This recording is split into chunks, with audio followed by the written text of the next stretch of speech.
Hello standard 6। ये है हमारा चैप्टर नंबर 14 वैनका की चिट्ठी। ये चैप्टर है वो एक बाल श्रमिक के जीवन पर आधारित है। बालक है जहाँ किसी और जगह पे रहता है। 9 वर्ष की उम्र में अपनों से दूर रहकर मालिकों की यातना सहता है। मतलब मालिकों के साथ रहता है तो उसके साथ क्या क्या होता है वो सब उसने अपने दादाजी को पत्र में लिखा है। उसी पत्र के बारे में, वैनका की चिट्ठी के बारे में इस चैप्टर में हमें पढ़ना है। तो आइए देखते हैं। क्रिसमस से पहले शाम थी। 9 वर्षीय बालक वैनका जुको दिन भर के काम के बाद भी बैठा इंतजार कर रहा था। पेशे से मोची उसका मालिक आल्याखिन और उसकी पत्नी गिरजाघर में प्रार्थना सुनने जाने के लिए तैयार हो रहे थे। वैनका घुटनों पर सिर टिकाए पल पल काट रहा था। मालिक के जाते ही उसने अलमारी से स्याही की दवात यानी कि इनपॉट, किसी निब वाला होल्डर निकाला और कागज को जमीन पर फैला के लिखने के लिए बैठ गया। पहला अक्षर लिखने से पहले उसने चारों ओर दरवाजे और खिड़की की ओर विस्फारित नयनों से ताका, यानी कि कोई देख नहीं रहा है ना। उसे आभास हो रहा था कि कोई उसे देख रहा है। कोई नहीं, उसके मन ही मन सोचा और लंबी सांस लेकर लिखने लगा। मेरे प्यारे दादा कांस्टेंटाइन, मेरे न पिता है न माँ, सब कुछ आप ही है। आपको क्रिसमस की शुभकामनाएं। वैनका की आंखों में आगे अपने दादा कांस्टेंटाइन का चित्र स्पष्ट हो गया। छोटा सा दुबला पतला 65 साल का वृद्ध, भेड़ की खाल का लंबा कोट पहनकर परिश्रम और चुस्ती से कोठी की चौकीदारी करता हुआ कांस्टेंटाइन अत्यंत मुस्तैदी से कार्य में निमग्न और कर्मनिष्ठ थे। वो अपना काम अच्छे से करने वाले, निष्ठा से करने वाले थे। बात बात पर हंसता, लाठी ठोकता और चौकन्ना कांस्टेंटाइन। वैनका को लगा हो न हो कोसों दूर मेरे दूर बैठे दादा इस समय चर्च के बाहर अपने बूढ़े साथियों के साथ हंसी मजाक कर रहे होंगे। उसने खिड़की से बाहर देखा। रात अंधेरी थी, फिर भी घरों की सफ़ेद छतें, चांदी से चमकते पेड़ और बर्फ की फुहारें बहुत अच्छी लगी। उसके मन में हल्की सी खुशी की लहर उठी। प्रकृति की इस सुरम्यता ने उदासी का बादल हटा दिया और वह फिर से लिखने लगा। जैसे ही बारी के बाहर देखा उसने तो उसको प्रकृति इतनी अच्छी लगी। फिर वो मुस्कुराया और मुस्कुराने के बाद वो दादाजी को फिर से चिट्ठी में लिखने लगा। दादाजी, मास्को बड़ा शहर है। यहाँ सब प्रतिष्ठित लोगों के घर है, फिर भी सब सज्जन और सौम्य नहीं है। यहाँ बहुत घोड़े हैं और शायद एक भी भेड़ नहीं। यहाँ पर किसी को भी समूह गान में गाने की आज्ञा नहीं है।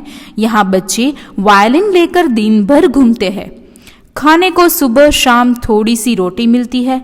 रात भर मालिक का बेटा रोता है और वह मुझे सोने नहीं देता। मुझे बार बार उसका पालना हिलाना पड़ता है। मेरे प्यारे दादाजी, आप मुझे यहाँ से ले जाइए।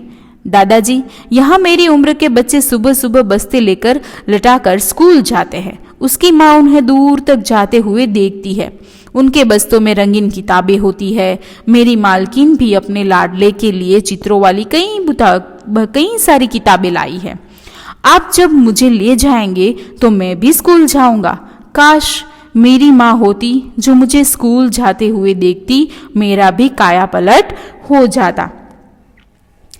ये सब लिखते लिखते वैनका की आंखों में आंसू आ पड़ते हैं और उसने अपनी आंखें पोंछी, नाक साफ किया और फिर से लिखने लगा। दादाजी, मेरे पास जूते नहीं हैं। बिना जूतों के मैं बर्फ में नहीं चल सकता।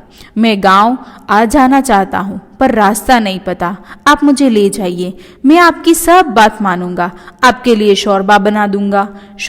शोरबा यानी कि तकरारी का रस यानी कि सूप बना दूंगा। मैं ईश्वर से प्रार्थना करता हूँ कि मुझे गांव में ही काम मिल जाए ताकि मैं आपकी देखभाल कर सकूं। प्यारे दादाजी, गांव में जब मालिक लोग क्रिसमस का पेड़ लगाएंगे तो एक सुनहरा अखरोट ले लेना और मेरे हरे बक्से में रख देना। मालिक की बेटी ओल्गा मेरे लिए अखरोट अवश्य देगी। वैनका ने लंबी सांस ली। उसे याद आया वह अपने दादाजी के साथ क्रिसमस पेड़ लाने के लिए जंगल जाता था। चारों तरफ बर्फ होती थी। जब कभी वह बर्फ में लुढ़क जाता तो दादाजी ठहाका लगाकर उसे हंसते और फिर लपक कर गोद में उठा लेते। दादाजी क्रिसमस पेड़ काटते काटते वैनका को खूब हंसाते थे। सहसा कोई खरगोश वहां से गुजरता तो वे चिल्लाते, वैनका पकड़ो उस छोटी दुम वाले शैतान को। वैनका दौड़ता लुढ़कता और फिर दोनों की हंसी से जंगल पूरा गूंज उठता था। दादाजी क्रिसमस पेड़ मालिक के घर तक ले आते। वैनका के मित्र मालिक की लड़की और दादाजी सब पेड़ सजाने में जुट जाते थे। उस दिन उसकी माँ जीवित थी, वह उसी घर में नौकरानी थी। मालिक की लड़की ओल्गा वैनका को खूब मिठाइयाँ खिलाती। उसी ने वैनका को पढ़ाया लिखाया और सिखाया था, पढ़ना लिखना भी सिखाया था।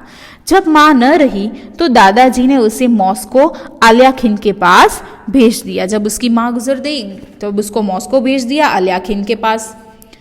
एक बार फिर वैनका का जी भर आया और फिर से उसने पत्र में लिखा, दादाजी ईश्वर के लिए मुझे ले जाओ, अब और नहीं लिखा जाता, मेरा हाथ दर्द कर रहा है, अब आपका इंतजार है, आपका पोता। वैनका ने कागज को चारों ओर से फोल्ड किया और लिफाफे में डाल दिया और ऊपर लिखा, गांव को मेरे दादा कॉन्स्टेंटाइन के पास। वो बहुत खुश हुआ था, उसने पत्र लिख लिया था। उसने पत्र को अपनी जेब में रखा और सड़क की ओर दौड़ा। कल ही मुर्गी की दुकान पर बैठे आदमी ने उसे बताया था कि लाल डिब्बे में डाली गई चिट्ठियां सही आदमी तक पहुंच जाती है। वैनका ने चिट्ठी को चूमा और धीरे से डाक के डिब्बे में डाल दिया। घर आकर वह गहरी नींद में सो गया। उसको सपना आया कि चिमनी के पास खड़े उसके दादाजी अपनी उम्र से बूढ़े को उसकी चिट्ठी पढ़ाकर सुना रहे हैं। तो ये था हमारा चैप्टर वैनका की चिट्ठी, जिसके लेखक है अंतोन चेखव।